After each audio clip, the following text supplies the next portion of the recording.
Hello, my dental friends. I'm here with a video today to talk to you about leadership and how you, as a dentist, are the leader in your practice and ways that you can lead your team to a growth that is beyond your wildest dreams as far as profit goes. So let's get right into the video. I want you to always feel as though you are the leader in your practice.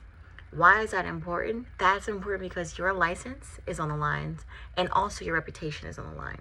So you should have the final say. But what that does not mean is that people should be afraid of you, or that you should not be a good listener, or that you should not provide resources and empower your team. So in this video, I'm going to talk to you about some ways that you can do all those things and create the team of your dreams, literally your dream team. So let's hop right in. The very first thing I want you to keep in mind is that you first need to hire correctly. How do you do that? You know, in a world where you feel maybe you're shorthanded and you just want to get a human being in there to help you, how do you stay focused on hiring the right person? The very first thing I can tell you is to hire for character, because that doesn't change. It's just like the letters in the alphabet. Character does not budge. If you hire somebody that is trustworthy, you hire somebody that is honest, and you hire somebody that you feel as though if your purse was sitting right in front of them with $15,000 cash in it, they wouldn't take a coin, you're starting off on the right foot. Character is the number one thing that you should hire for, because it's the number one thing you can't buy, and it's also the number one thing you cannot teach. You can teach any other skill, and you can buy resources, books, you can buy trainings, you can buy courses, you can hire a coach, you can hire a consultant, but you cannot hire or pay for character. So you want to start by hiring the right team members and eliminating the wrong ones. So the moment somebody shows you that they are cancer, they're negative, they're nasty, they're liars, they stir up drama, or they are, always turning down good ideas or stopping the flow of your practice, you need to have a serious conversation with them. You need to make sure that either you address it and it's corrected, or you eliminate it. So that is my first tip. My first tip is to make sure that you hire correctly the first time, okay? After that, you want to make sure that you bless your team and you give your team your mindset. So what I mean by that is your team should know exactly what you would do if you weren't there. So if a patient calls, what would doctor want me to tell this patient that's in pain, that wants to get in today? Do they want me to say, yes, come on right in, how soon can you get here? Or does doctor want me to schedule them tomorrow at 9 a.m.? The only way that your team is going to know that is if you communicate clearly, effectively, and quickly. So your communication with your team and all the little details, they matter. The moment that your team does something that you like, make sure you praise it. The moment your team members do something that you don't like, make sure you stop them right there in the tracks and say, hey, let me tell you why we don't do things that way. Make sure you always give the why behind it. Make sure you never just leave them hanging with, this is what I said and that's why I said it, and since I said it, you need to do it. Nobody's going to want to actually listen to you. They need to know why behind why you want the patient to come right away. Well, when a patient's in pain, it's important that we get them in the same day, because if we don't, they're going to go to another dental office. Also, want to make sure that if nothing else, we give them an antibiotic and we get them out of pain, because who wants to go into the weekend in pain or swelling? And if they go to the ER, they're not going to be able to do anything for them, Make sure you give them the why behind every little detail that you can, even in team meetings. Say, hey guys, we had this situation go on. I want everyone to be on the same page with me. If this happens again, this is what I want to happen. Okay, that way your team is on board with everything that you want in your patient experience and your patient visit.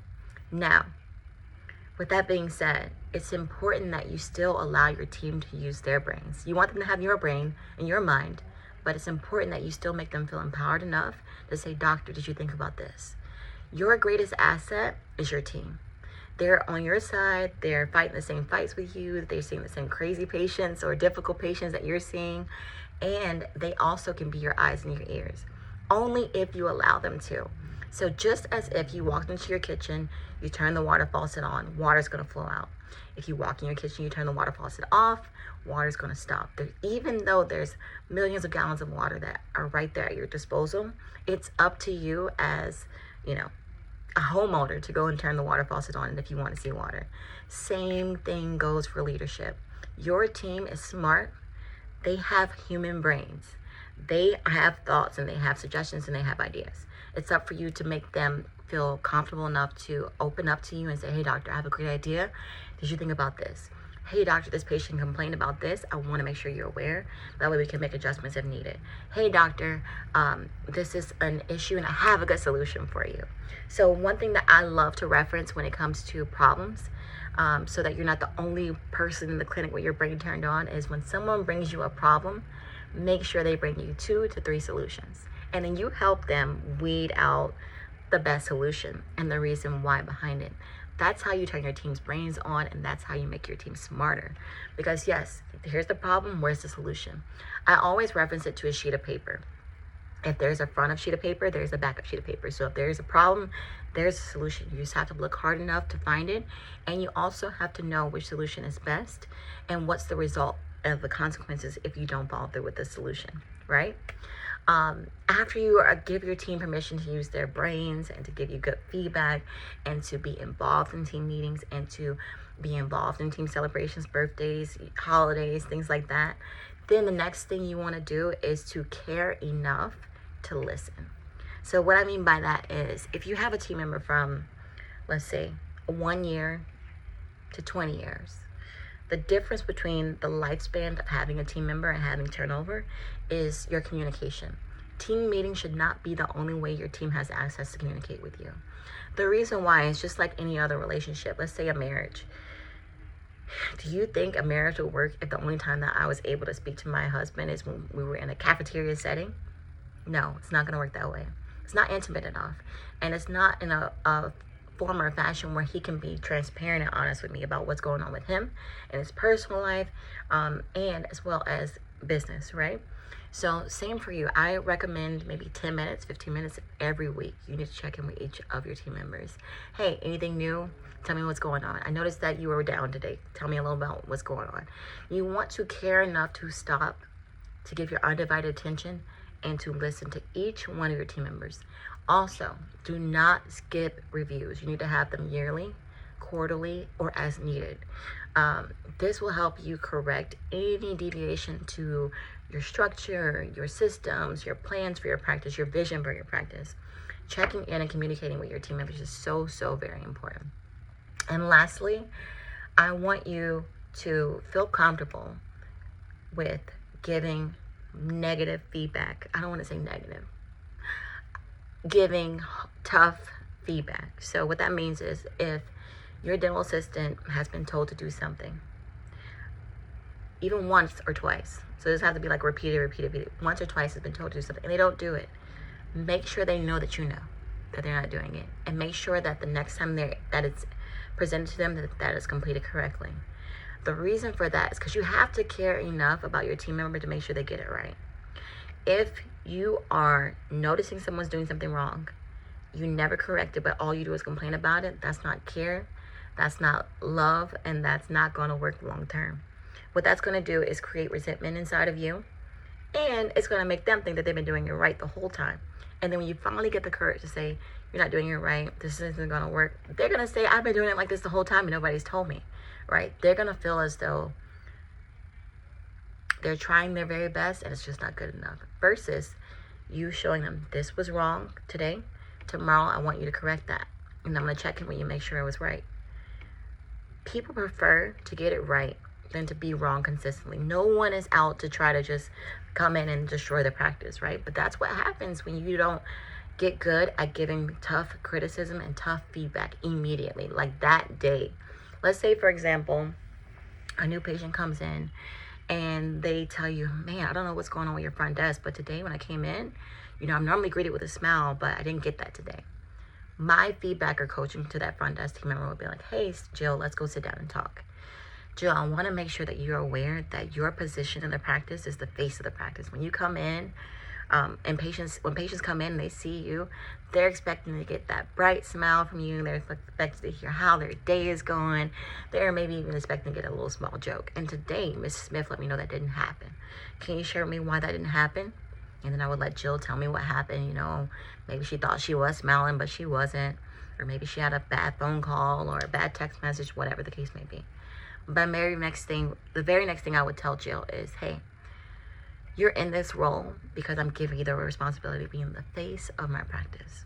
Every single interaction matters, and I want you to feel as though every interaction is your last.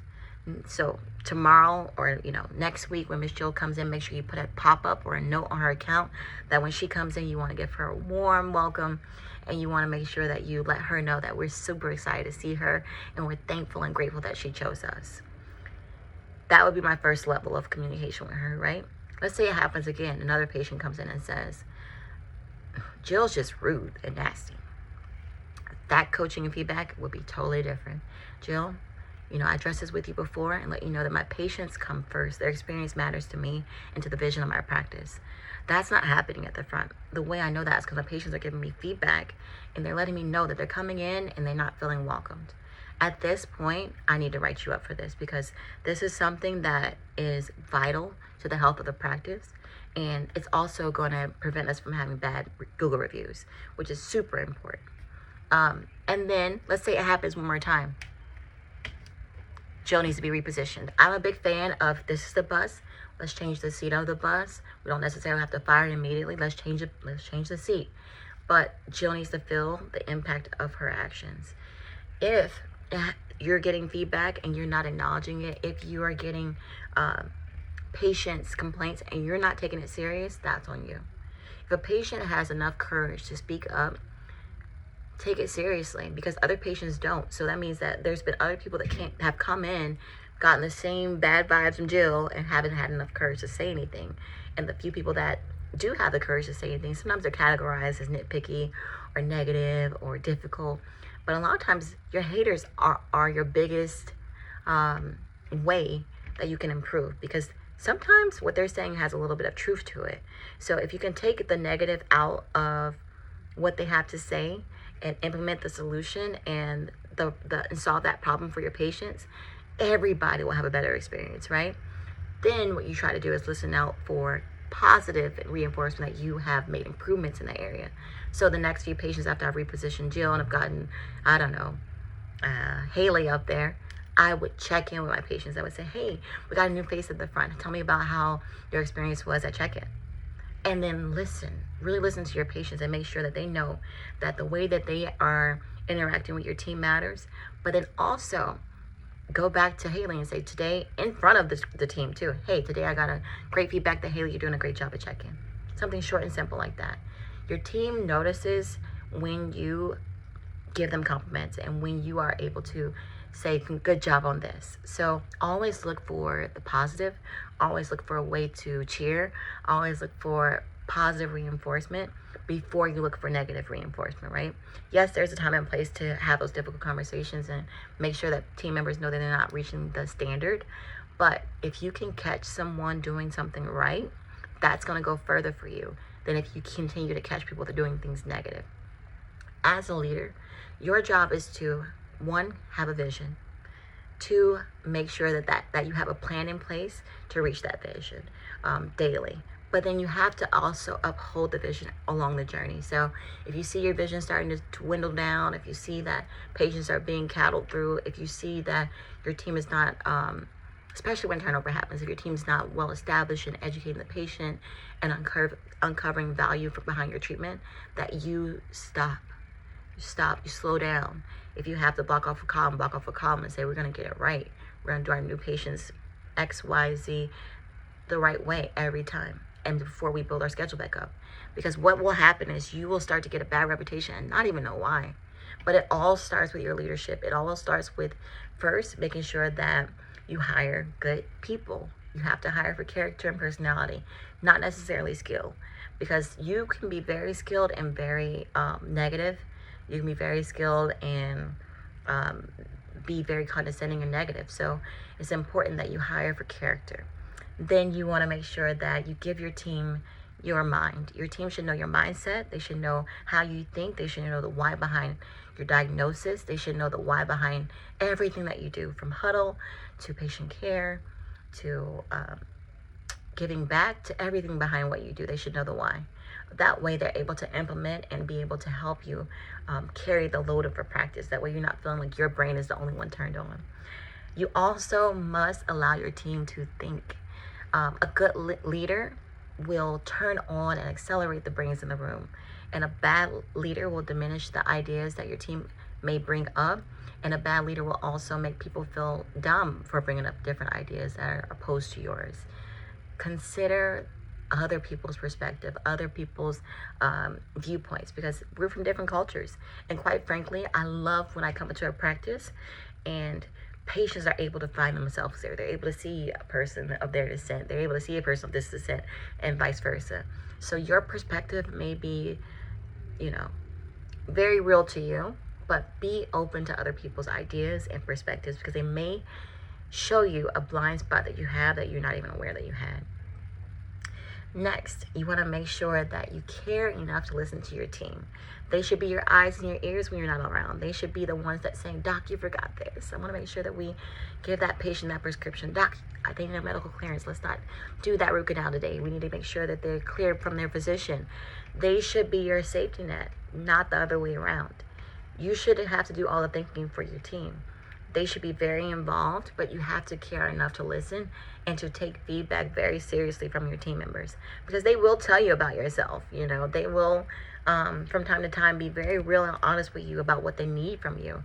If your team is motivated by, let's say, Starbucks and lunch sometimes, or cookies and donuts, provide that, because nowadays team members have options. They're at your practice because they want to be. They could go temp. They can go down the street for $1 more, but they're with you for a reason. Make sure that it counts. Make sure that they feel like, I could get $1 more down the street, but it's not worth it to leave doctor, because they should be feeling like they're a part of your vision. The only way you're going to get there is if you provide resources, if you provide, paths to growth for your team members. They should feel like, as I'm continuing here, I'm professionally developing, I'm growing, I'm able to be cross-trained, I'm able to accelerate. Doctors starting to do new procedures. You should never have a team bored. If they're bored, that means that your leadership is bored. If your team is uninspired, that means your leadership is not inspiring. If your team's not motivated, that means you're not being motivated. So always look at yourself first, because you're the leader, and everything flows down from there. If you need more help with this, I care enough to listen. I want to know your problems, and I want to help you. The fastest way to contact me is via email at therichdentist@outlook.com. And the other ways to contact me would be on Instagram. You can also comment down below. But I'm here to help, because I actually care. I want to make sure that your practice is your dream practice. And if it's not there yet, that you're working towards building it. So my name is Kemi. I am super happy to spend time with you guys and to help you when I can help you. This is some of my tips that will help you develop and grow your leadership and prevent turnover. It will also help you have better communication with your team and a stronger team that is able to really help you grow your profits in your practice. I'm looking forward to our next time that we have together. I'll see you soon. Bye.